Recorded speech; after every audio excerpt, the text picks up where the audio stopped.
Thank you for inviting me back. I'm trying to remember when was the last time that I was here, and it's all fuzzy because of the pandemic.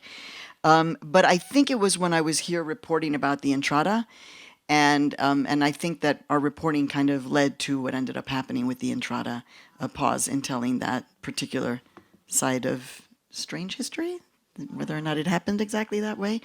But I've been having a wonderful time being back, and thank God the altitude is treating me well. It's just like New York City. And I'm really happy that you can see me because not all podiums are good for chaparras like myself, which is why I wear the 6-inch heels. I'll show you them later. So we're going to have a conversation. I know I'm asked to speak for quite a bit of time, and so I'm going to kind of go with you all. If I feel like you want to start asking questions, I might wrap a little bit early and go to questions. So do be thinking about what you want to talk about, because I see this as part of what I consider small d democracy work, where we're just in the same space and we're able to talk to each other. And for those of you who don't know it, I actually call myself a democracy junkie. And that's because I wasn't born in this country. And so becoming a citizen was actually a really big deal, and getting a chance to vote is a huge deal for me. So I really love small d democracy, and I really look forward to continuing our conversation. So when I was thinking about the speech, and particularly the series around innovative thinkers, I mean, you can imagine, I was like, oh, God, this is a lot of weight on me. Am I really innovative? I don't know. I mean, maybe. I often start out things like that, just like, I don't know. But I came to an interesting place when I started thinking about innovation, right? I was like, well, I don't know if I really see myself as innovative as much as I see myself as always catching up. And I was like, well, what's that about? And I was like, well, I'm always pushing and trying to get somewhere, right? And often stopping and trying to understand what's happening, but actually not having the time to stop because it's just everything is happening so quickly. And so it may be perceived as innovation. I call it, as I was writing this, I was like, I call it staying alive.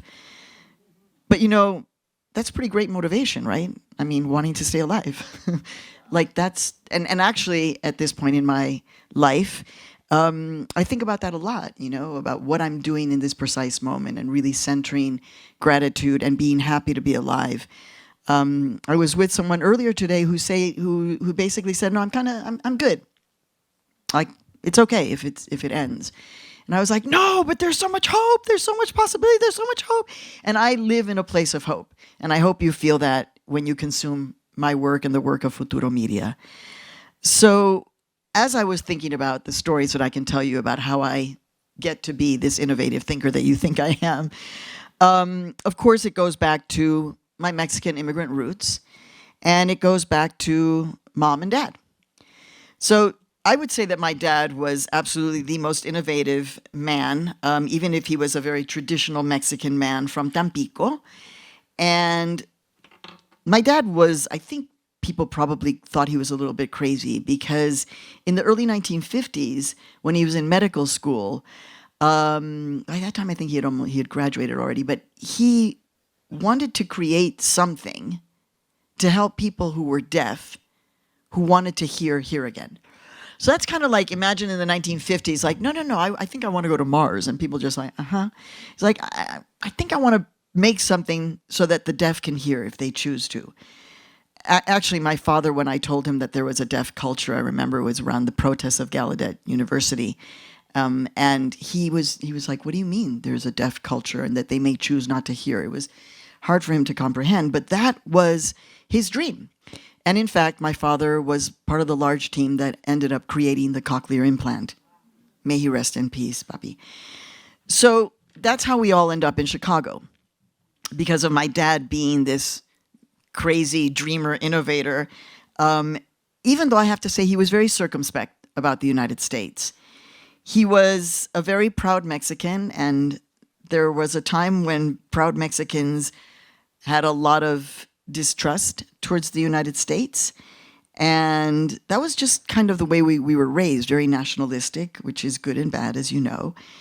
But his distrust of the United States kind of came into focus when he was on his first bus ride from Mexico up to Chicago. And in Texas, when they made their first pit stop and he got off the bus to go to the bathroom at the gas station, he suddenly was faced with this question that actually shocked him because, you know, the United States was supposed to be the most forward and advanced democracy and industrialized nation. And there was my dad like, so am I white or am I colored? And why is this happening? Why in this country is there this kind of division? So Papi was not white, but he wasn't black. And so he chose privilege. He used the white bathroom. But I think it cemented a question for my dad, as I write in Once I Was You, where he was kind of invisible. And there's a theme to invisibility in my life, for sure. But I think for Papi, it was also like, so if they can have a bathroom for white people and a bathroom for colored people, will they have a bathroom for Mexicans?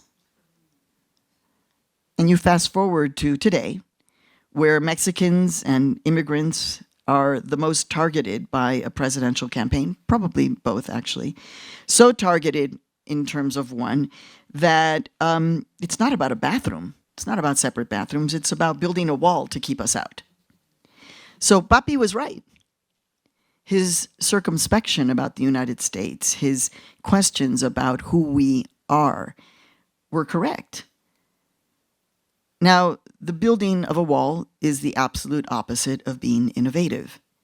And while I'm here on the question of this issue, which I know we're going to talk about a lot, just so we're clear, the money spent on law enforcement for the immigration, detention, and deportation industrial complex, there's more money spent in law enforcement for that than all federal law enforcement agencies combined. The FBI, Department of Justice, alcohol, tobacco. You understand? So when people think, well, it's just about them, it's not. It's about all of us. And let's talk about the Border Patrol. Majority Latino.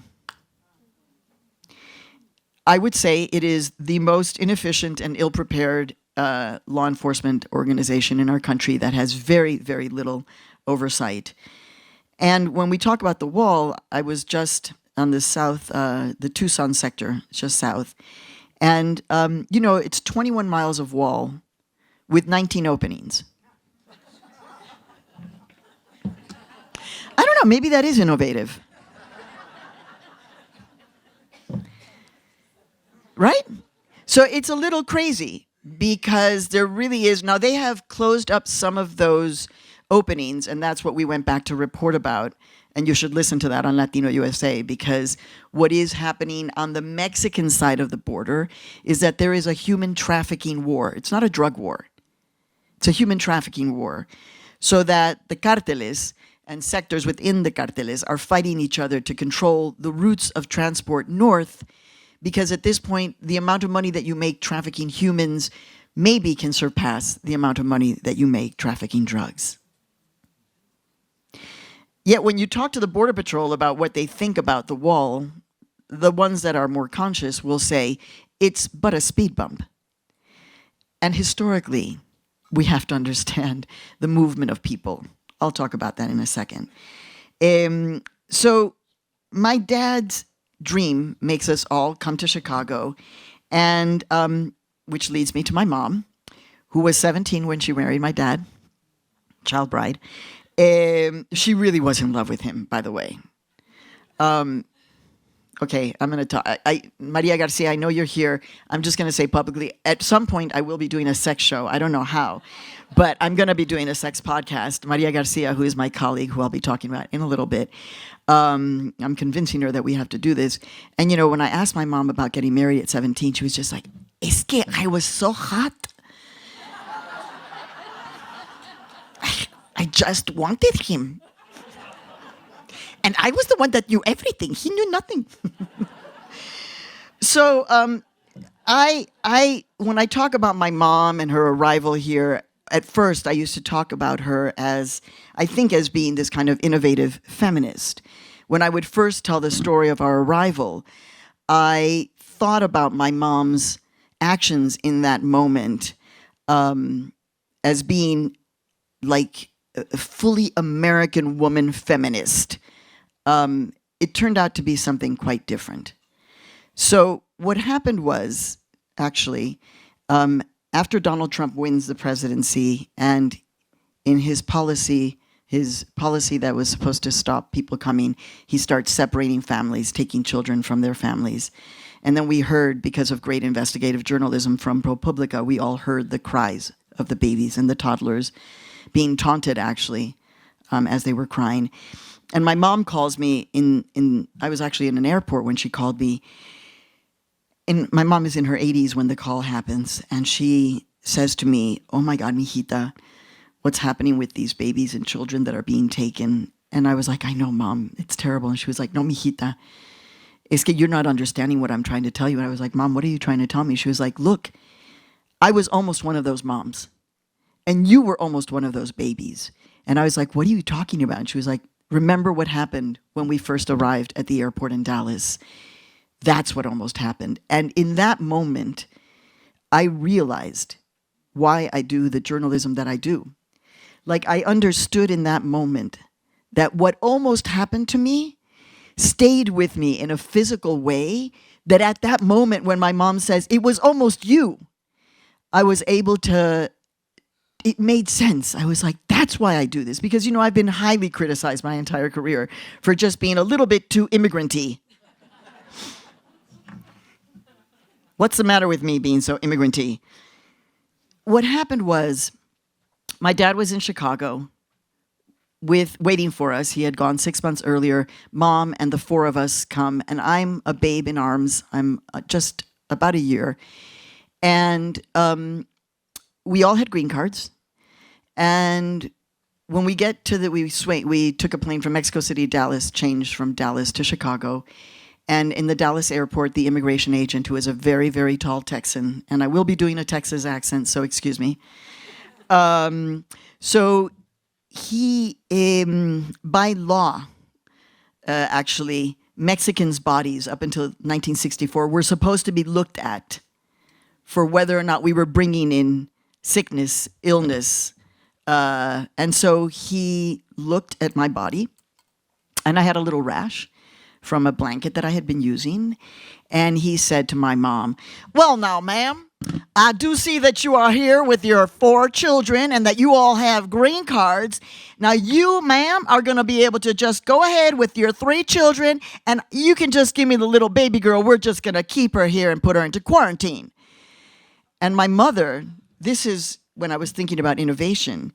So that was innovation in response to trauma and shock, because there was nothing that my mother could do in that moment. I mean, he was 6 foot something and she's smaller than me.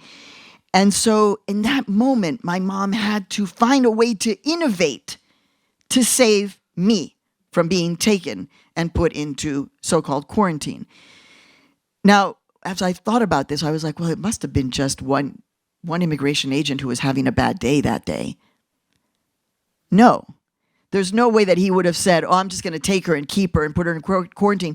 There must have been, no, I'm sure, there was a room at Love Airport in Dallas where they put children like me in quarantine in 1962. So it wasn't a fluke. But my mom looked up to this 6 foot tall man and innovated and found the one thing that she had, which she handed down to me, which was her voice. And she looked up and she said, "Sir, my name is Mrs. Hinojosa, and my husband is Dr. Raul Hinojosa, and we are coming to the United States, coming to the University of Chicago, and you can call the president of the University of Chicago and ask him yourself whether or not I have permission to come in here with my 4 children, sir. Do you hear me, sir? I'm coming in with my 4 children, sir." And he said, "Yes, you are, ma'am. Come on in. Come on in." And again, I used to say, well, what a feminist thing. It was actually trauma and her response to trauma in that moment. And then, actually, until she's in her 80s, kind of understanding what it was all about, what it meant, what that moment in the airport felt. And by the way, I'm able to talk about this because of who I am and because of the work that I've done and because of therapy, et cetera, et cetera. There are people living among us every single day who are carrying that trauma and they won't speak about it. And they will push it down. And actually, in that act of repressing their own horror story of arrival, many of them internalize and are filled with self-hatred. Because there's nothing really in our country that says, oh my God, come and tell your immigrant story. You know, come on, let's hear it. It's Ellis Island we hear, right? And I share that with Ellis Island, right? Quarantine in that moment. But we don't have that tradition in our country. Actually, it's the opposite. So immigrants, we end up hating ourselves, no doubt. But my mom was 25 with 4 kids. I know, kind of amazing, and moved to Chicago, and she begins to innovate herself by learning from feminists. And even though she didn't have a high school degree, she was like, well, I have perfected the art of washing tennis shoes to make them really white, including their shoelaces, and I have perfected the art of making beds. But now I want to live my life. And so she became a volunteer, and then she actually got employed at Mujeres Latinas en Acción in Chicago and created their first citywide and then statewide domestic violence program. So mom became una chingona, una badass, who's still at 88 swims a mile in Chicago in the summers when she's there. She lives the best life half the time in Chicago and the rest of the time in Mexico. Now, she found a way to live this life as an independent woman, right? And it was interesting because that forced my father to actually innovate himself into a man who actually could love his feminist, independent Mexican wife, who he married at 17 and who was never supposed to be independent in this way. But they were in love. And my mother was committed actually to this country and to being hopeful. But as I kept on, kind of drilling down on this notion of innovation and how we're impacted by these particular moments, I actually found myself going to a place that I really wasn't expecting. And when I write, this is what I do. I just allow myself to go to this place. And it took me back to the question that my newest therapist, I've had multiple therapists. I have a great therapist now, Cristina, has saved my life. And Cristina asked me in our first session, she said, so can you tell me the first memory that you have of trauma? And I was like, yeah.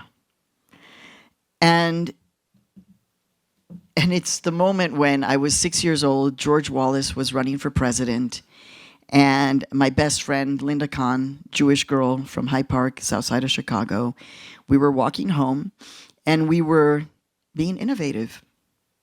We were talking about which basement we were going to hide in if George Wallace got elected. Because we knew. Without Twitter, without Insta, without any of that, we knew that this man hated us, a Mexican and a Jew. And her basement was smaller, but had an elevator, and ours was bigger, but a little bit darker. So we were kind of trying to figure out which one would work best, And we never talked about this with anyone. I didn't share this until I actually had written about that particular trauma. But when my therapist asked me, that was actually the first thing. So part of what that, now in that sense, George Wallace was making me feel visible, hyper visible. But in fact, what I grew up with was really invisibility. Now, I want to make it clear, I was very happy. I was not a sad child. I was really happy. We were not making a lot of money because Papi was, he didn't see patients. He was living grant to grant from the NIH. He didn't get tenure from the University of Chicago after he had been there for 25 years, and my mom forced my dad to go and demand tenure. Yeah, that's what it looks like. But what was happening was I was becoming obsessed with the news because I was growing up in the late 60s and 70s. And oh my God, it was like now. Right? You just need to know what's happening. So I would see myself there watching television every night our family ate dinner together and we would watch the evening news. And that's where the invisibility was really clear.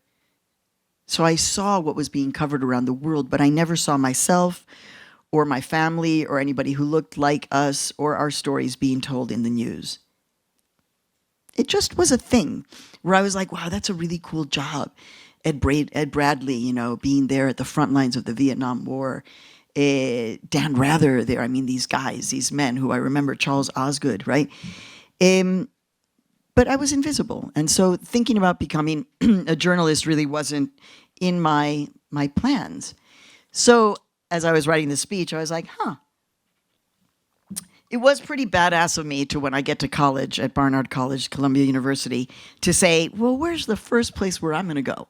I'm going straight to the Columbia University radio station, WKCR, because radio back then was our Twitter. Oh, dear Twitter, we don't have it. Okay, was Twitter in our good time, in the good times, right? So that was radio, talk radio, live radio. And so even though I had felt invisible, I went straight to the radio station in my first week, and that changed everything. I started doing radio, live radio, from 10 p.m. until 1 a.m. on Wednesday nights. I created a show called Nueva Canción y Demás, hyper-political music at the time. And it's kind of badass to get behind a mic when you had felt invisible the whole time. Now, I have to say that at this time when I was growing up also, protest was all around us. And so one of the reasons why I chose to go to Columbia, Barnard, was because of 1968, was because of the protest movement on that campus, which set off an international student movement in 1968. Sounds familiar, 2024. We'll talk about that in a second. But the thing is that even though we weren't citizens, because my dad was the only citizen and I was the next person to become a citizen in the year 1989. So there were many years we were not citizens. But my mom understood, again, small d democracy. Mom understood in that moment of the civil rights era, justice, civil rights, Black Lives Matter, no war. And so she took the 4 kids, signed us out of school to take us to a protest. So I was learning about the experiment of democracy as a child and what it's like to be in a street protest, which is allowed in a democracy. And in that moment, I realized I did have a voice. And my mom taught me I had a voice in that moment on the streets. But also, Mom and Dad had this vision, actually, again, quite innovative. They were like, how are we going to keep our kids connected to their Mexican culture? And they were like, we'll get a car. And all 6 of us will get in the station wagon and drive every year from Chicago to Mexico. Which was a way to then drive all through Mexico, which even my parents hadn't done when they were growing up. But the fact that they had left made them love their country even more, and so we would go exploring. But it also meant that I was driving through the entire United States. Chicago, St. Louis, Texarkana, all of Texas. I remember saying to my mom and dad, God, Texas roads are so boring, there's not even roadkill like in Mexico. I know, it's a terrible thing, but I was a kid. But what happened was that it allowed me to cement every year. It was like a drug that was feeding me, to know that I had ancestral roots from civilizations in a place that was still alive in Mexico. I mean, we would go to all of the archaeological sites before they are what they are now. There were barely dirt roads to get there. You would pay 1 peso or 2. It's not the way it is now. This gave me a profound sense of rootedness, right? And also, in traveling the United States, I was able to see that even though there weren't many people like us, that the country was also ours too. Like, Dad was not afraid to get behind the wheel and drive for 4 days through the United States. Like, we were not operating from a place of fear. Now, that was kind of writ large, but internally, right, how we feel and how invisibility actually is bad for your mental health, because it does, in fact, create insecurity. And so I write a lot about this in Once I Was You. I write about my imposter syndrome. And a lot of people were very surprised that I would write about my imposter syndrome, because they're just like, but you're so successful. And I'm like, yeah, but if you write a memoir, you have to be honest. And imposter syndrome is very real. And I want people to not spend time being there, right? That there's a way to work and live in the world without feeling like you're an imposter. I don't want young people in particular to be feeling this. But what I did need was I needed people to make me see myself. And so I actually am putting this one back on you, because there are things that you can do, every single one of you, to inspire others, right? Like, you have power in this room. You have it in multiple ways, obviously. But one way is to actually look at somebody and say, no, you got this. You can do it. Because when I went into the Barnard College Career Services, I had to work throughout all of college. So I was waiting tables, so I wasn't able to do internships. They weren't paid back then. But the last year, I decided to do an internship.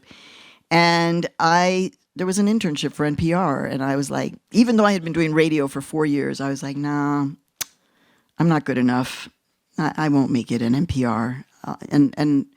The person who ran the Career Services Center, who looks like you, Maria Gale, actually said, I will not let you leave this office unless you apply for that NPR internship. And I was like, what? And she was like, you have to apply. So you have the capacity to do that to someone else. You got this. See yourself, believe in yourself. And every one of you has an opportunity to do that in ways that maybe you're not thinking, but that should now be a way in which when people say, I don't know what to do, how can I make things better? This is a way to make things better, actually. So that ends up with me getting the internship at NPR, and then getting to be the first Latina ever hired to work at NPR in the editorial offices. And so that experience was in and of itself fascinating, because I was the first. When I released the book, people asked me, so what was it like to be the first Latina ever employed at NPR? And I was like, well, it was 1985, and thanks to capitalism, we were in a recession. So I was very happy to have a job, period. It was like, I'm getting paid. And so, I took that as a sense of responsibility. I was able to process my privilege like you need to process your privilege. I was able to process my privilege and just be like, if I'm here, if I'm in this place, in these halls of NPR, then I have to take the responsibility. So privilege leads to a sense of responsibility, and I had to speak up. So even though I was terrified in those the morning story meetings where everybody would be raising their hand to just come up with, it's very highly competitive, and I would just force my hand up. I was like, and I was just like, keep your hand up. And I was lucky enough that there were a few people who were able to see that in me, and they encouraged that. But the people who ended up hiring me as the first Latina, whether it was at NPR or at CNN, at Now on PBS, at Frontline, were themselves being innovative, right? Because they were prepared to take a risk, as it were. And I appreciate that. And I end up working, so I do a lot of corporate media. CNN was really fun with Lou Dobbs, just kidding. You know what I posted on my social media when he went to the other side? I was like, I know him very well. I spent a lot of time with him, so I'm just not going to say a word. I will tell you that one of the reasons why I left CNN at the time is because by that time, CNN had clearly decided that they were going to go for Lou Dobbs and his Broken Borders report every single night leading the news, which got us to this point. And I was now so angry with him. We spoke a lot, but then we didn't see each other. And I was like, if I get stuck in the elevator with Lou Dobbs, I'm going to punch him. And that will be a very bad way for the journalist Maria Hinojosa to go. So that was a sign for me to quit. So I go work at Now on PBS doing long form. And then as it goes, that show is canceled. And I had a dream, right? I had a dream that I was going to go work at 60 Minutes. That was the big, big, big dream. And they agreed to an interview with me. Of course, I should have read the tea leaves when they said, "We'll meet you at Starbucks." So I went, all happy, in 2010, and the guy says, "Oh my God, you are so right for us in so many ways. You've got the journalistic chops, you've got the ethnic chops, as it were. You're going to communicate. You're like the right. Everything is right. But I have this long line of old white men. Would you come back when one of them gets sick or dies?" And that was like, some of you laughed and the others you groaned. And I was like, am I laughing or groaning? I didn't know. I was like, is this a joke? Are you see? And so I got in the subway and I started to cry, because that's a very New York thing. You're not a New Yorker unless you're crying in the subways. And at that point really was the moment of extraordinary innovation in my life. And actually, what I couldn't do in that moment, which is what I should have, which was to go on unemployment. But I'm a Mexican immigrant. Hell if I was going to go on unemployment. I mean, hell no. There was no way that I was going to call Papi and say, "Papi, no me dieron el trabajo in 60 Minutes, so I went on unemployment." And he was going to be like, "¿Cómo?" No. So I had learned to raise money doing nonprofit journalism for Now on PBS. And so I took a big risk and I created a nonprofit media company, because I don't believe in making money from journalism. It's just like, not like, that was not what it's about. That's not what we do it for. I had met an extraordinary philanthropist, sidebar. How did I meet her? Well, we actually went to college together, but we never met in college. After 9/11, I developed severe PTSD, which leads to like all kinds of digestive, physical problems. And my acupuncturist is treating me and he says, "You need to see Fiona. And she's a healer." And I was like, okay. And I go see Fiona and she heals me. And then she doesn't charge. In New York, she does Reiki but doesn't charge. What is going on here? Well, I'm an investigative journalist, and I actually saw Fiona on multiple occasions, and it turned out that Fiona was actually a multi-gazillionaire in her own right. And Fiona actually funds me to create Futuro Media. Today's her birthday, actually. So I sang to her. Yeah, I'll tell her that you all applauded. Actually, first thing, well, not first thing. Once I put some makeup on, I sang Las Mañanitas to her, because she continues to be a donor for us, and we wouldn't exist if it wasn't for her. And I remember when it was a very spiritual moment when I was talking to her about creating Futuro, which was just a dream at that point. And she was like, "Oh my God, my financial people are going to tell me I'm crazy, but I'm doing this for you, Maria." And, then we end up being able to say, and we've won Emmys. We just got nominated for 2 Emmys for our Frontline documentary about Uvalde. So yeah, we won the Pulitzer, the Peabody, etc. So we have taken that notion of doing independent nonprofit journalism for good, and we've grown, not without growing pains, but we've grown and remained committed to that mission. And part of creating Futuro Media was to take over Latino USA, which at that point was being produced at the University of Texas at Austin, created by our beautiful Maria Emilia Martin, who we lost last year. May she rest in peace, Maria Martin. She was the major innovator. And we kept on creating new things within Futuro Media.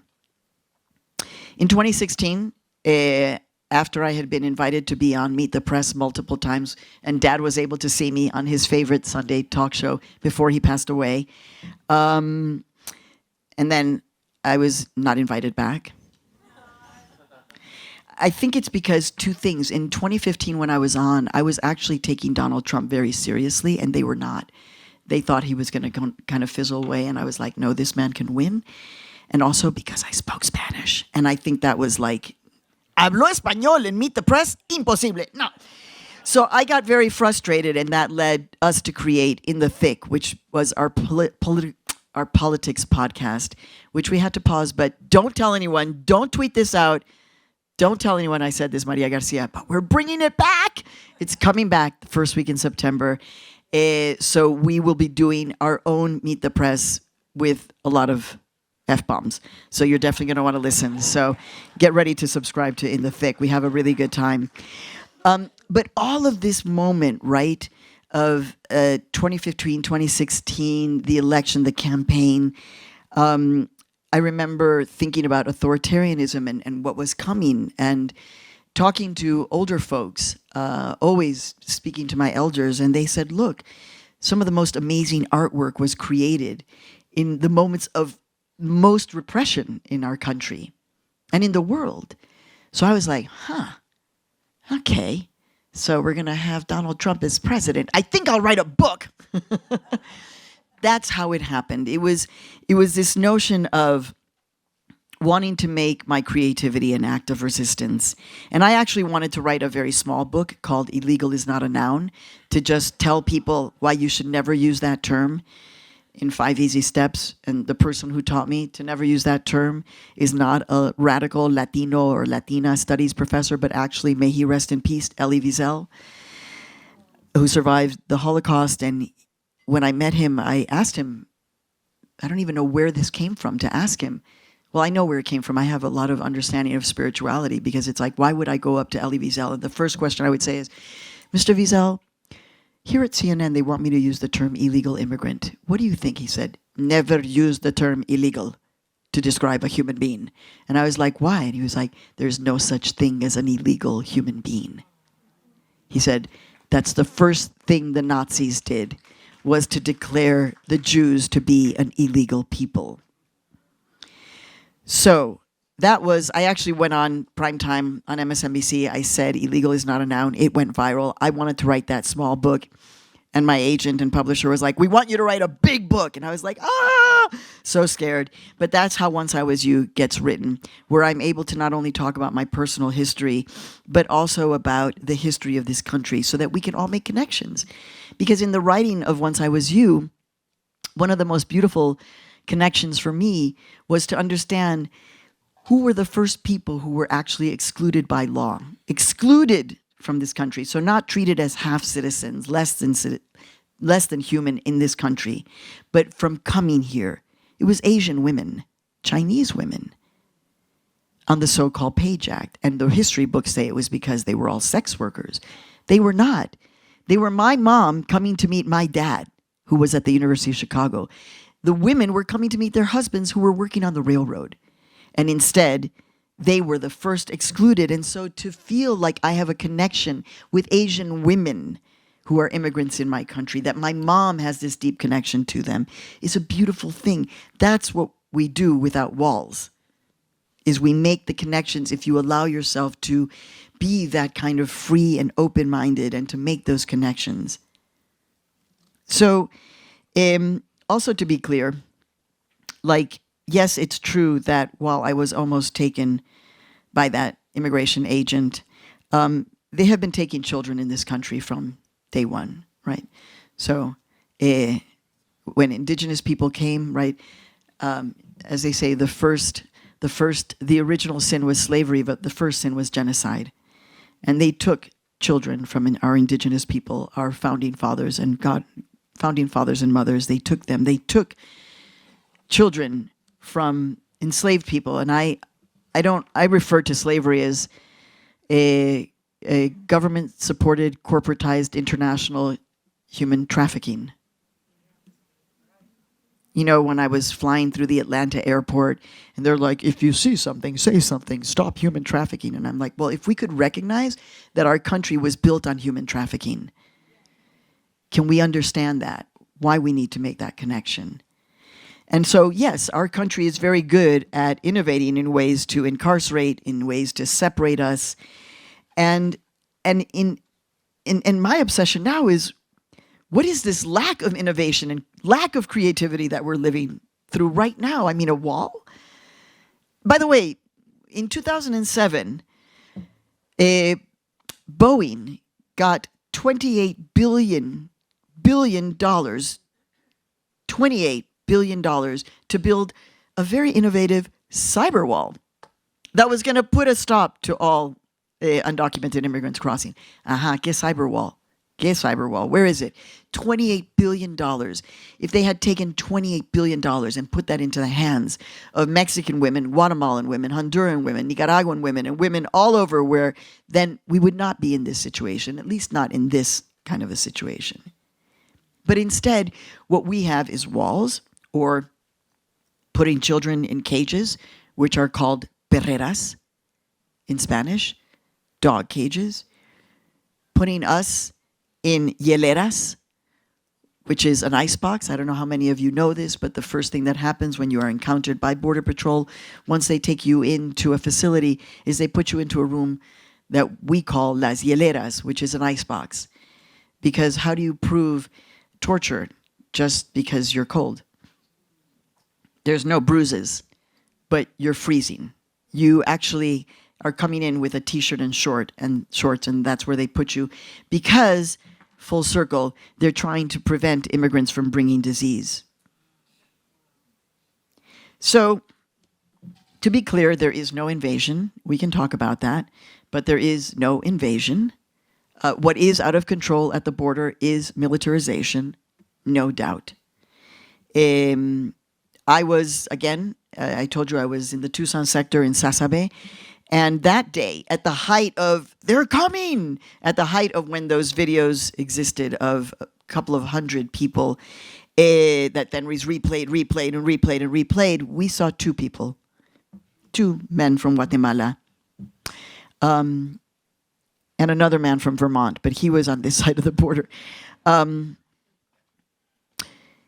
So I don't know if you know this, but there are now refugee camps in the United States, right? So for those of you who have gone, you have seen them. This is pretty shocking to me. I mean, where is the United Nations Office of Refugee Resettlement? Where are they? Nowhere to be seen. So what happens for the people coming into our country is that they get through the wall in one of the multiple openings or through multiple holes that exist, or coming all around, and then they just sit and wait for the Border Patrol. So this notion that they're coming and running away from the Border Patrol, which used to happen, that's not happening now. They actually come and they just sit there and wait for the largest law enforcement agency in the country to somehow get a car to come and pick them up. And it takes hours, sometimes full days. So I don't understand where they have all of these resources, but they still can't do a basic job of coming to pick someone up. Now, when we met this man from Guatemala, he had been picked up by Good Samaritans. Actually, Good Samaritans were driving along the wall, leaving food and water, and they saw two men who had just crossed, and they were kneeling and praying. So the opposite of running away from the Border Patrol. And they brought them to this little camp that's basically just plastic tents. Not even tents, plastic bags, some tarp. And as a journalist, this is a very particular situation, right? Because this person, this man, who I was speaking to, was in shock. He had been walking for 40 days or so, had finally made it, was happy, but was hungry and thirsty, had a lot of exposure. And so interviewing him, saying, you know, can we ask you a couple of questions, and being very sensitive in that moment, and then asking him, as he said to me, you know, I've never left my town in Guatemala. This was the last place where I was supposed to be. I would never leave, but drought took away my farm, and I had nothing to eat, and I had no choice, and I've never left my family before. And so I asked him, what was that like, to have left your family when you've never spent a night away from them? And he just broke down in tears, but heaving tears, weeping, a grown man, a man who would never let himself be seen by a woman weeping in this way. And after we finished with him, by the way, he's in Dallas, Texas, so he made it. So people are making it, which is why there's this whole thing like they're coming. Actually, he was processed by the Border Patrol and then released. And so So they're coming in. They are, and they are actually, they do know who they are. So don't be fooled by that narrative, please. The other person who I interviewed was a guy named Andy from Vermont.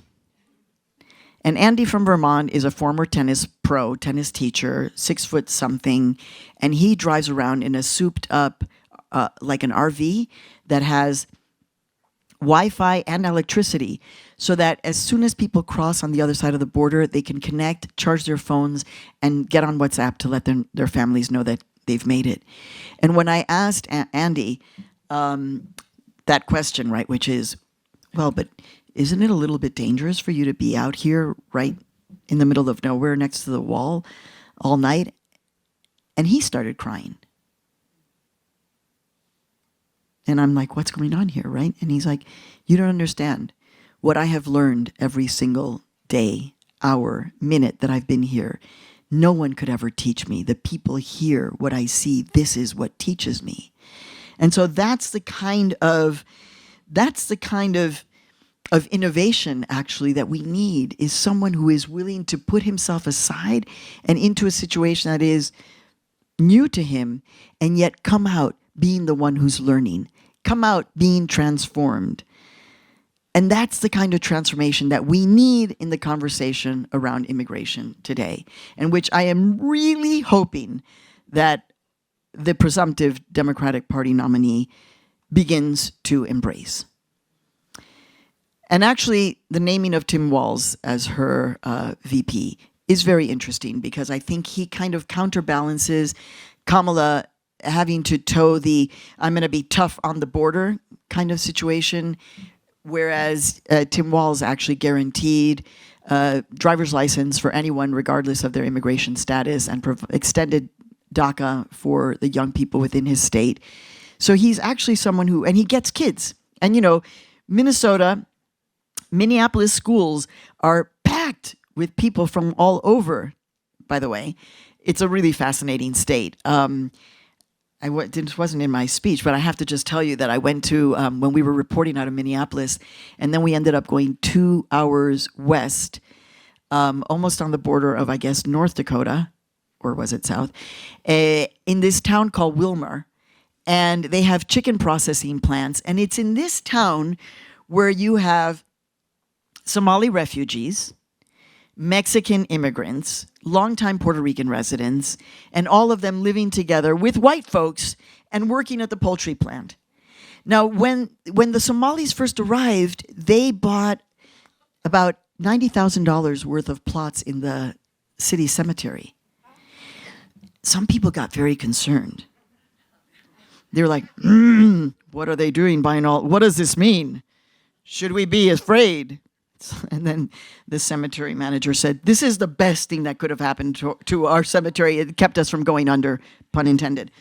And in Wilmar, I went to a Mexican-owned store that in the storefront had quinceañera dresses, big sombreros, the cowboy boots, along with prayer rugs and hijab. All in the same store. And there was no problem. And I met a Mexican woman who had purposely moved into some of the small housing projects where the Somalis were living, because she was like, I want to become their friends and learn how to cook just like them. And I want my kids to become friends with their kids. These things are happening all around us. That's why my motto, apart from being a democracy junkie and committed to transparency, is actually also about love and hope, because I see it all around me. It's happening. And having traveled all around, actually, the world is pretty safe. Yeah, there's that 1%, maybe 2% that are criminally minded. But in general, it's incredibly safe. Even when I was at the border between Colombia and Panama, in the Darien Gap, in the rainforest, which is considered to be, well, the rainforest itself is just physically dangerous, because you make a misstep and you fall, and then that's it. You hit your head, you're dead. It's terrible.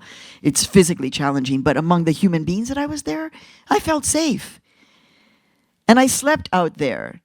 That's why when I came back from the border and being with Andy and this gentleman, and I came back to my team and I was like, I want to prove to everybody how safe it is to be on the US side of the border. I want to go and sleep out there. I want to spend 24 hours. And they're like, no, Maria, don't do this. Because for them, it's just like a tremendous sense of worry, but I'm going to do it. Watch. So for me, the notion of this kind of creativity, it really, when I think about this, I think about one of my heroines, which is Harriet Tubman, right? And her liberation dreams, right? The way that she had a traumatic brain injury, and this would allow her actually to hallucinate into these liberation dreams. Or my godfather of American journalism, Frederick Douglass, how he imagined that he could actually run his own newspaper. How could I not run my own company? After 60 Minutes tells me no, how could I not get in that subway, call Fiona and say, please, I need to create my own nonprofit media. I need to be the one who is the editorial decision maker. It's because I'm inspired by Frederick Douglass and Harriet Tubman and Ida B. Wells and Jovita Hidar. So we now are in the process, all of us are having to think about how we each are innovative. And I continue to put back on you that you have power. You have so much privilege. So when people ask me all the time, well, I don't know what to do. I'm like, really? No, actually, if you spent a little bit of time thinking about it, you probably would know what to do. But you don't trust yourself. And so you feel like you need somebody to tell you what to do. And what I'm trying to say is that in this moment, we have to all own our power. We really do, and have to internalize it. Now, in the theme of liberation dreams, as I wrap up, so what would be my liberation dreams? Well, I would get on the phone with Joe Biden, and I would say, you know what, Joe? You're a lame duck, you're leaving. Also, you're not going to be, you can't be found criminally liable for anything as per the Supreme Court. So how about if you start tearing down the wall? And also a gift from Joe, how about if you immediately start a pathway for citizenship? Now. That's not resounding, but okay, I'll take it. Also, he needs to create a new category of refugees, climate change asylum refugees. We cannot be responsible for this mess and then just be like, yeah, stay out. It's ridiculous. And frankly, speaking about Joe Biden, he knows better. He's been in politics, well, we know how long he's been in politics, so none of this is a surprise for him. And so I actually am going to be going public and saying this is what he needs to do as his parting gift. Now, what happens, what halts the innovation is the fear, right? And we are steeped in fear in our country, which is why I continue to tell you there's no invasion, everything is fine, we're going to make it, there's room for all of us. I want to use a very specific example of something that I went through. And this was when there was an encampment at Columbia University, where I'm now a professor at my alma mater at Barnard College. And when I went into the campus, I had actually been away. I came back into the campus when the encampment was there. And I'm walking towards the encampment and I see young people, because it was in a kind of enclosed area of the lawn. And I see young people, like every 300 feet, I see a young person sitting on a stool around the encampment. And I was like, And so, of course, I'm a journalist. I walked up to the student. I said, well, what are you doing? Because it was 8 o'clock in the morning. It was early. And they were like, we're doing security. So there was security on the encampment provided by the students, and it was no joke. Like, I couldn't get into the encampment. When I walked into the encampment, I had to show my ID, I had to explain who I was, and they were like, oh, you're a journalist? You go to the speaker's corner over here. They had it all planned out. Why didn't the president of an Ivy League university, where we are supposed to be the most creative, brilliant minds, why didn't she go and talk to the students and say, hey, let's work together on figuring out this security thing. And let's get Jewish students involved too, because they would have. And that would have changed everything. Instead, what happened was that Columbia University, for the second time, inspired an international student movement around the world. So Maybe she was being innovative. So let me just wrap up by saying part of, for me, the open-mindedness is also sometimes to find yourself connected to things that you maybe don't understand. So I'm talking spiritual stuff here. By the way, my spirituality really deepened during 9/11 when all I did was spend time with people who had lost their loved ones. And so you may be thinking like, oh, you became really spiritual by, you know, some guru or a santera. And it was like, no, it was actually Wells Carruthers, who was a banker. His mom was the one who started talking to me about how she was in communication with Wells. And I'm just like, what?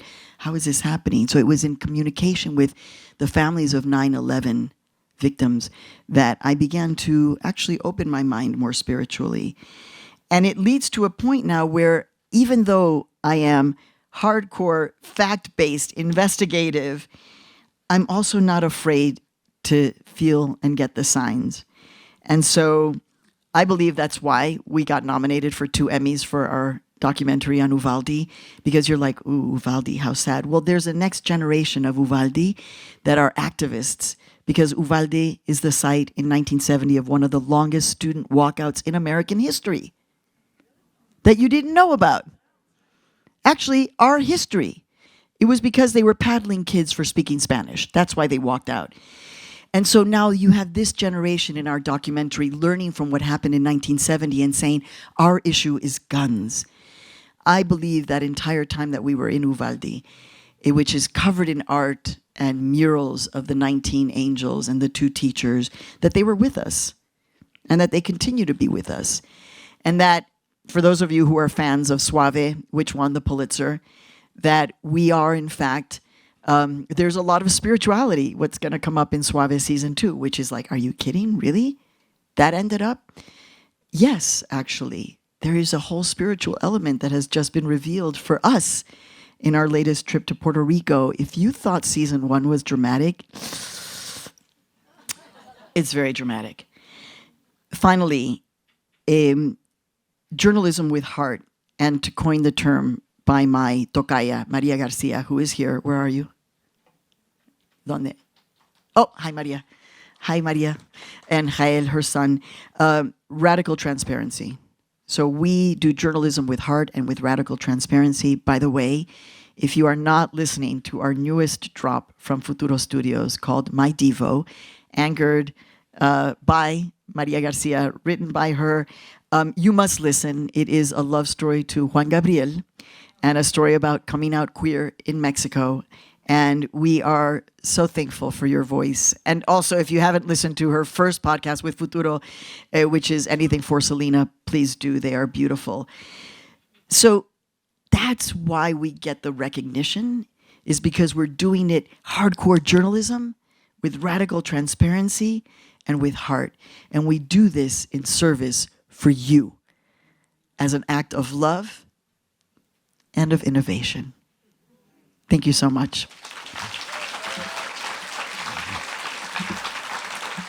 Thank you. Thank you so much. Thank you. Thank you. Thank you, Tocaya. Thank you. Thank you so much. Thank you, Santa Fe. Oh, thank you. Oh my God. Thank you very much, Santa Fe. Thank you. Thank you so much. So, sit down, and you get to ask questions. Can we do something with the lights so that I can see a little bit better? Yeah, thank you. So who has a question? Okay, go ahead. so thank you for coming today. I have a question about being a democracy junkie and like a democracy warrior. We're blown away by the moment we find ourselves in, right? Like, this would have never happened through the primary process, but here we are with a Black and South Asian woman with a good chance of becoming our next president. And we see the excitement and sort of like the people coming together, the coalition coming together that is happening in the last couple of weeks. And I'm wondering what your thoughts are in how best do we leverage this moment to build true pluralistic dialogue and deliberation to like, you know, like make 15 years of advancement towards a multiracial pluralistic democracy using this moment that we're in, because the window is now. What do we do? So you're asking me what we do, and I'm telling you, you know what to do. Okay, so here's the thing. What we are living through right now is actually fascinating because it is not Barack Obama. And we lived through that moment, which was also extraordinary, right? And that question of, will Latinos vote for a black man? Yes, right? I remind you that Latinos and Latinas are the second largest voting cohort in the United States. The second largest voting cohort in the United States is Latino and Latina. So how we think about democracy, how we interact with democracy, is going to be the future of democracy in this country. So one thing we need to be doing is encouraging Latinos and Latinas to understand their voice in this democracy. Whether they have papers or not, they are part of this country and they have a voice. So different than Barack Obama, where it was just like, oh my God, we're a post-racist society. It's great. Woo, let's chill out and go to the spa. That's not going to happen. And it's not happening now. And the reason why Kamala is the candidate, or will be the candidate, is because of that pressure.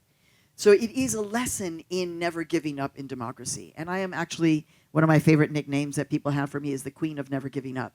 So we never gave up in the process of democracy, but it doesn't end here, which is why I like to have multiple platforms, right? So one of them can be cable television, right? And in those moments where I'm able to speak directly to the candidate, to say, you need to be more creative. You need to change the entire narrative. There should no longer be a narrative of fear. We know, data has shown, it's all there, right? Crime has dropped precipitously across the United States over the past 30 years. And crime continues to drop. I have heard about crime rising in Santa Fe. So we can talk about that, right? But, and some in Albuquerque, but across the United States, crime is dropping.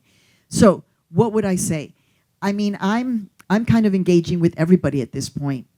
I'm actually, I just start talking politics, like with the driver yesterday who brought me, I didn't start in the middle of the drive because it was a long drive, but when we finally got to the drop-off, I just said, so what are you thinking about in terms of the elections? He was like, well, I'm a little confused. And I was like, oh, so you're not decided? He was like, yeah. And I was like, and I'm fascinated because how can you not be decided? But okay. So I was like, so tell me, why aren't you decided? He was like, well, I like things that Donald Trump has done. And I was like, okay, what? And he was like, I like what he's done on the border. And I was like, okay. And I said, so what's the problem? He was like, well, I'm a Democrat. I was like, please come to my talk so you can hear me talk about why what he did on the border has been a disaster. So what I'm saying, small d democracy is talking to each other. Actually talking to each other, not being afraid. Listening, right? Having the patience to listen. As a journalist, that's something like whenever I'm asking these questions in a journalistic way, I have to listen and pause. Like when my driver in Chicago just said, I just think Donald Trump is motivated by love. And I was like, excuse me? Okay, what? And he's like, well, he has everything he needs in the world, so the only thing that motivates him is love. And I was like, tell me more. In the end, when I explained to him who I was and how as a journalist his presence was actually really hard for me, he actually put my luggage outside of his car and then said, can I hug you? So you never know who you're going to touch. And I did hug him. I'm a hugger. What can I say? So you never know. So that's like small d democracy. Bigger things that you can be doing is any kind of, I don't know enough about, well, I'm actually about to drop a documentary about Eastern New Mexico. So be listening to Latino USA. It's coming up in a couple of weeks, where we look and see what's happened in Eastern New Mexico on the border of Texas regarding the issue of reproductive rights, and how it has in fact inspired young Latinas, 25, 28, going deep in these small towns to create organizations for reproductive rights, holding rallies, holding protests, being in the commission meetings. And it's real. And what's motivating them is not immigration. It's reproductive rights. So I understand that for many Latinos, it's like, please, are you serious? Immigration, immigration, immigration. Well, we didn't choose this moment, right? Donald Trump decided to make it so that we now have to spend all of our time debunking his lies. And every time that my colleagues put that, whatever it was that he said when he was coming down that fake gold escalator, it should be with a warning, you know, this is not true, right? Immigrants are not bringing crime. Actually, they are less criminally prone. We know this via the data. So don't be afraid. Trust yourself. Even meditate on, what should I do? Be quiet with yourself and listen, and I bet you're going to know. But thank you for the question. There was another question here. Yes. Thank you, yes. There's a question down here. I just wanted to know if suave was in English or Spanish. It's in English. Okay, thank you. And the podcasts that Maria Garcia does are in English and in Spanish, both at the same time. Suave right now is only in English, though. Hi. I wanted to ask for your recommendation, besides listening to Suave, in this time of AI and increased misinformation, how do we get the truth of what's going on? Well, check in with Futuro Media and with our politics podcast that's going to drop first week of September. So we have to understand basic media literacy, which is you have to double and triple source things. So when you see something, who is the source? And then you have to double and triple the source. And that helps. You know, and we also have to recognize that we can all fall victim to mis and disinformation. We can all, it's happened to me. And when it happened, I can't even remember on what story, because I really wanted to forget that it happened quickly, but I was public about it, because I think it's important for us to say, oh, it happened to me. So it can happen to any of us, but that would be the basic thing, is to understand, one, you want to have a variety of sources, but all of them well-sourced. So I'm watching Al Jazeera, I'm listening to Democracy Now!, I'm reading the Washington Post, the New York Times, occasionally the Wall Street Journal. There was a time when I would watch Fox News, and I'm like, I'm protecting myself by not doing that. But yeah, I used to watch Fox News in the hotels whenever I was traveling. And also not allowing yourself to be taken down by bad news. One of the things that we're going to do on In the Thick is actually to highlight some of the good. And actually on In the Thick, we've been talking about joy for the entirety of our existence. In the show, we actually are like, so what brings you joy? And it's interesting that now we have a political campaign that's all like, joy! And it's like, wow, okay. So we never gave up on that.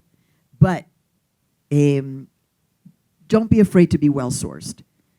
And don't be afraid to read into media literacy so that you yourself become even more literate. But thank you for the question. And we're also doing a documentary about mis and disinformation in the Latino population.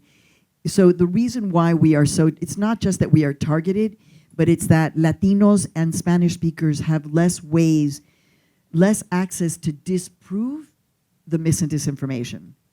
So you, for example, you can be triple source, so you can get something and you'll be able to sort. In Spanish, you don't have that level of sourcing. So that's why it's a huge issue. And my big question as an investigative journalist, in case any of you know, is who's paying for all of this? That's what I want to know. That's what my obsession is. So maybe we'll be able to answer that question. Thank you. Yes. I got to teach with Maria Martin in the last couple of years before she passed. God. And she always talked about you. So I'm hearing her voice talking about you, and it's very moving for me because I've never heard you speak. My question was, when we talked about how lousy the coverage is in Central America, in the United States, like how little we know about Honduras and Guatemala and El Salvador and Nicaragua, Panama, and the role of Latino USA is one of the few sources that has covered those stories continually. But how do you think we're going to get more of the stories from that section of Latin America so that we understand the dynamics of the politics of each of those countries, so that we can advocate for doing things like a Marshall Plan in Latin America around climate refugees? What what do you think we can do to have the mainstream politicians as well as the mainstream media address that? Well, first of all, what's your name? Joe. Joe, thank you. And obviously you brought Maria here with us. So thank you so much, because that's just really beautiful that she's with us in this space. And no one has ever said that to me about how Maria talked about me. So that's really special. So look, it's difficult. So the key is to never give up. Like, I don't have, oh my God, there's like the perfect answer for how we're going to do this, right? But the key is to never give up, which is why I continue to press Kamala, for example, to talk in a very different way about what's happening in Central America, and to reframe it as not this problem and invasion. The thing about Maria and what she understood way before all of us was the complexity of Central America and the United States' role in it, right? So I remember there was a time, I think Maria was still at Latino USA, when I said on the air, there will be a time when the United States longs for an immigration that was only from Mexico. Because immigration from Central America is complicated. You have El Salvador, where there is decades, centuries of violence, political violence, extraordinary violence. El Mozote massacre, I think the anniversary was just a couple of days ago. It came up on my feed. You know, we won our first Peabody for our documentary about corruption in Honduras. And we are actively actually trying to develop another documentary that will take us back to the region. We're definitely going back to Guatemala because we're doing a story. I don't know how many of you know this, but Mississippi is a big receiver of Guatemalan immigrants and refugees now. Yes, Mississippi. Also, by the way, anybody want to take a guess what's the state that has the fastest growing Latino population? And if you know it from Latino USA, don't say it. Georgia? Nope. Arkansas? Nope. Good question. Good ones, though. Anybody? Iowa? Nope. Ohio? No. All interesting. North Dakota.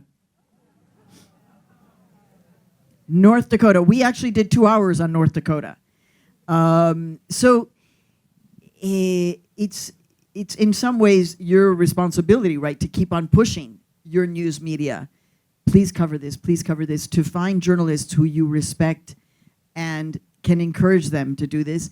But we are, you know, our profession is really challenged right now. We are really profoundly challenged. And we need more than just the Corporation for Public Broadcasting. That is what funds public media, and it should not be only limited to the Corporation for Public Broadcasting, which isn't in and of itself government run by government employees. So not necessarily the best kind of situation. So our country, which is why I'm so happy, you know, I was prepared that maybe 20 people were going to come today, because that's in my head. I have to just be like, you know, and I love that when that happens, because then we sit in a circle and we all talk together, and that's fine. But to see this audience on this day, in this time, is what affirms me, right? Because this happens in multiple places where I go, and this continues to affirm me. So I put it back on you, right? To keep on and to support the media that is reporting on this. For example, NACLA, if you're not a subscriber to NACLA, North American Congress on Latin America, they put out a magazine, actually a real zine. It's adorable. They've been doing it for decades. Very trustworthy. But, you know, even getting, for myself, and I'm a contributor to MSNBC, I often cannot get on the air. And this makes me so upset, because it's not an ego. Yes, it is ego, actually. But it's not just ego, right? It's the fact that what's happening to Latinos and Latinas, Latine, Latinx in this country right now, and Hispanics in this region, right? We all have to care. It matters to all of us, because we're in Mississippi, we're in North Dakota. People are like, what's going on? Why are you guys voting for Trump? Like, we need to understand these things. And I still think we, writ large, especially the mainstream media, has their head in the sand regarding the profound impact of Latinos and Latinas in the United States. If we were measured in a gross domestic product, what is it? Gross domestic GDP, we would have the 7th largest GDP in the world. Latinas are the most powerful consumers in the United States of America because we are so brand loyal and because we decide for our entire household what will be consumed. We over-index in terms of white women and black women in terms of deciding everything that our family's going to consume. The toilet paper, the cereal, the paper towel, the books, the movies. That's who we are. Porque manejamos nuestras casas. We drive our houses is the way we say it. So we don't hear all of this of the positivity of the Latino population. We only hear the negative.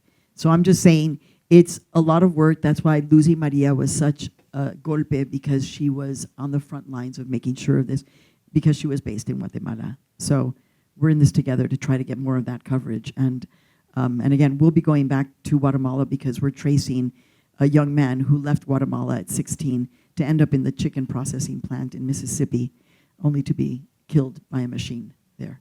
So.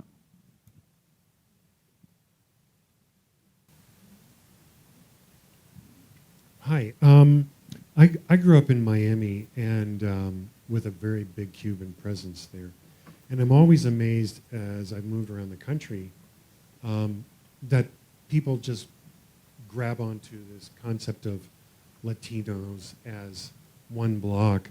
And I've seen what I've seen in Miami versus here versus New York or elsewhere. I mean, there are radically different cultures, radically different perspectives, different political motivations, economic things. And it's shocking to me that the United States is still as, it's basically we just look at them as one block as if they were one personality. How do you manage that with your work? I think that's what all of my work is about, is actually as much as possible trying to demystify that by having national coverage and telling these different stories so that you understand that, yeah, what's happening in Miami is completely different than what's happening with Latinos in Seattle. And there are Latinos in Seattle and Alaska, right? Mm-hmm. What's so shocking to me was that Cubans had been given preferential status, and all they had to do is touch one foot to the ground for decades and decades and decades. To me, it was merely a source of vote getting. Period. Interesting. Period. It was purely for vote getting. And what's shocking to me is that there's never been a conversation about preferred immigration for some Latinos, exactly the extreme opposite, the hatred for other Latinos. And yet the political dialogue around these differences, simply because of party likelihood of affiliation, has been completely never discussed in the media. So Never, what's your really. name? Greg. Greg. So your job, Greg, is to talk about that all the time. Great. Because that helps, right? Then it's just like, well, yeah, but still, ad nauseum, just keep on talking about that because, yeah, we have to understand that we are not, it's insane to think that we're a monolith. It brings me a lot of joy, right? Because I get to go places like Mississippi where I end up having the best pupusa in Mississippi, or ending up in North Dakota and running into Latino Trump voters, right? Because there's a notion like, oh, Latinos are imminently progressive, that they're going to go to North Dakota and start voting blue. And it's like, no, they're going to go to North Dakota and start voting red, or Mississippi. Because you now have a generation of Guatemalans who speak an indigenous language like Mam or Quiche, Spanish, and then they speak English with the Mississippi drawl. So it's fascinating. And the other thing that happens with Latinos, to just take this notion one step further, is that, so as Latinos and Latinas find ourselves in this country, we are very state loyal. So you're going to find Latinos who are like, I love Mississippi. Or, uy, me encanta Nebraska. Oh, Nebraska. Oh, I love, or Chicago, Illinois, or Illinois. I love, like, really, like they are so loving their states. Like I remember when it was Nebraska and Iowa, and they were like, no, we never go to Iowa. We like, Nebraska is ours, and so I love the fact that, and people don't think about this as Latinos, that we are so kind of state heavy, that we like love North Dakota or love being from Georgia and proudly from these states. So our country has a lot of catching up to do, which is why I'm really happy that I formed Futuro Media and that we have Latino USA and that we've been on the air for 30 years. But my mainstream media has not caught up, and it's to all of our detriment, frankly. Hi. I'm from here, and it always bothers me, or it bothers me that whenever anybody talks about Latinos, it's like everybody's recent immigrants. And going back to what he was talking about before, that we're all different. And there's Latinos in this country that have been here, well, we haven't been here for 500 years, but our ancestors have been here for 500. I look pretty good for 500 years old, don't I? So I just would like to see the mainstream media do more about that, because it's always recent immigrants, and we're not all recent immigrants. It's very frustrating.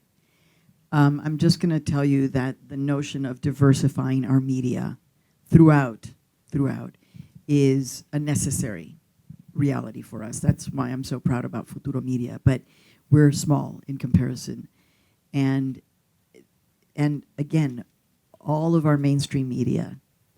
Some people might get upset by this, but I'm just like, it's a fact. They are run by white men of privilege who present heterosexual and usually are from the Ivy League. And some of them are my best friends, by the way. But when you I like that. I want to know what the joke was. But when you only see the world through that way, no. And they have been raised in their lifetimes to understand as Latinos as a small minority group, or coming across the border, and it's like you're giving the same information over and over again, and then you're repeating it, and it's incorrect. So, like I said, do what you can to constantly push your local media, your national media, the media that you consume, to deepen this conversation. And with all due respect, I've done reporting here, so I'm sorry that I haven't been using the term Hispanic more in this area. I understand that reality, but Hispanic is a term for me that comes from Washington, D.C., so that's why and you're like, why? Because it was created by the government to be able to categorize us and it was created by the Nixon administration, and I just don't like Nixon.